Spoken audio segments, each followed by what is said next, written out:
Breakup. How to regain your lost strength. A person who's been left is not much different from a drowning man, except the drowning man tries to find his footing, while the abandoned one flailing in the water tries to instruct and teach the person who left how to live, which surely only causes greater rejection. Why try? Because it used to work, so you want to get results using the old pattern. But before, he was in the boat. Now he's overboard. The difference is colossal. Everyone after a breakup wants to restore the relationship. That's like a drowning man thinking about how to tame the wave. He thinks, chokes on it, and drowns, when he should be thinking about how to survive. A recipe for restoring a relationship. Understand that when you were in the boat, you were on equal terms. So how did it happen that you got thrown out? The boat didn't crash on the rocks, you ended up in the water, and the other person is waving to you. They're fine, you're not. You ended up weaker. So admit that you lost this battle. It's not worth trying to outplay anything from this position. Your chances of coming out a winner are zero. In the book, The Hero with a Thousand Faces, the hero's path is shown in any religion, any film, and any novel. Millions of stories, but the path is always the same. First, the hero realizes he is weak in the face of the threat. He loses the battle but finds strength through a series of events and always becomes the victor. That's why these stories are interesting. They are not stories about John trying to fight every 2 minutes. That book would have been closed after John's third attempt to win while he's weak. So why, feeling your emptiness? Are you trying to convince the girlfriend that you are the best choice? Sounds funny, doesn't it? The recipe for your life is the plot of that book. Finding yourself overboard? You should not hope the girlfriend will condescend to you and save you from the depths. You must learn to swim on your own. This is the first step to restoring your strength. In moments when you think, I have problems, and he would save me and give me firm ground. Why did she leave? You start hunting for someone else's energy resource, while the other person doesn't want to give you even 5% of it. You forget that you once owned 100% of your strength and energy.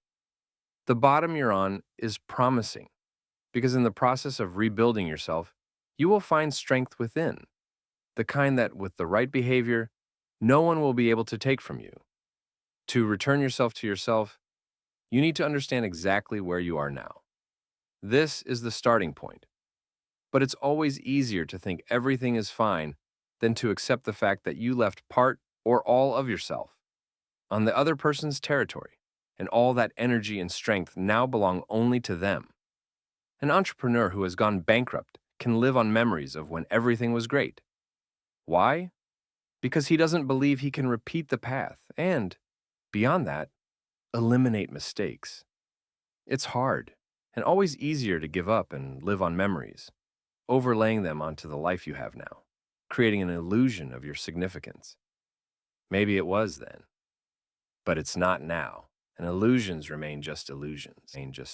Relationships reduced to egoism. We all want our own happiness, and that's the manifestation of ego. When it seems to you that the other person has the potential to make you happy, you want to merge with that person. Even the thought, I want to make them happy, is built on egoism. That's human nature in love. We want to make the other happy because they will make us happy. When we try to make the other person happy while getting nothing in return, we're just giving our love on credit. This is confirmed by roughly 300 cases a year in practice, where the girlfriend initially is in the weaker position, but at the stage when things flip, she begins to squeeze from the man the energy she once gave just because. When the breakup happened, you were left because merging with you was no longer interesting. Either you don't give happiness, or you pull the other person's happiness from them, appearing as a thief in their eyes. When a person sees you trying to drag their energy out of them, they tie all their personal failures to you. That is the pinnacle of ineffective behavior, and it always leads to a breakup. Now, about restoration. Notice how foolish 2-week or 3-day comeback methods, text message returns, or love spells sound. This manipulative influence is aimed only at creating a short-term illusion in the other person, an illusion that the breakup might have been a mistake and the other can still bring happiness. At a distance, it's easy to do, but what does the girlfriend who left get in the end? Within 2 days, she sees her strong position and your weak one. And again, you block her light.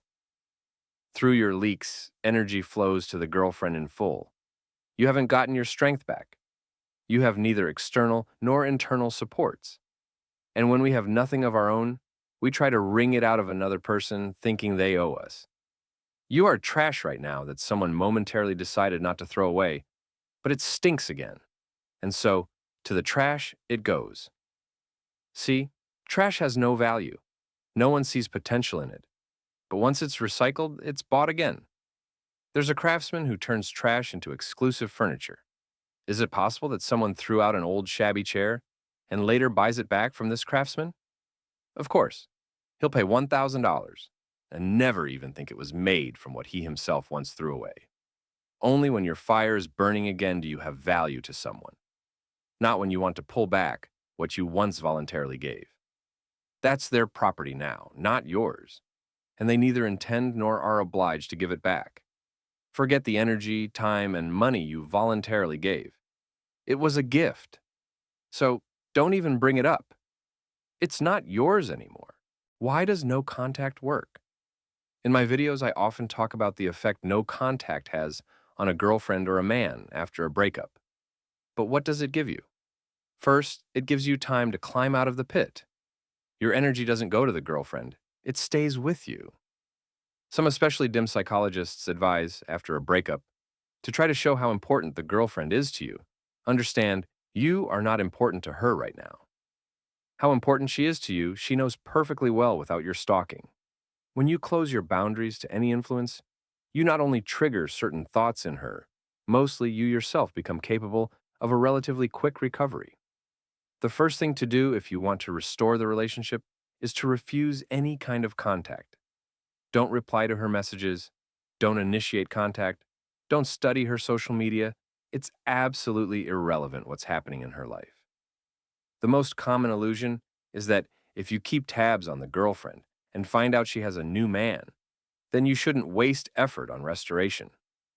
Understand, you're spending those efforts now on restoring yourself, and you'll have to do that anyway. And you don't need to be up to date on your ex-girlfriend's affairs. You haven't detached. You're still glued to her so tightly it's scary. What kind of restoration can there be when you're trying to figure out the make of the car she posed in? And whether yours is better, or whether that's just a friend next to her, or something more? Often out of weakness, a person looks for a magic pill. How can I close the energy channel and live happily? You don't want happiness, so why are you watching this channel? You want to be sad. You might not even want a happy relationship. You want to think about what's gone.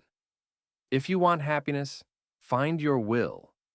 It's always there, lifeless, dried up, but will. Your will. Feed it, and eventually it will give you strength. By restoring your strength and going through the stages properly, you receive contact from the other person. Yes, he will actually write to you. They'll write even if all you do is keep no contact properly. The only difference is that when your energy is restored, a fire lights in you again, and the other person sees it the way they saw it on the first day you met.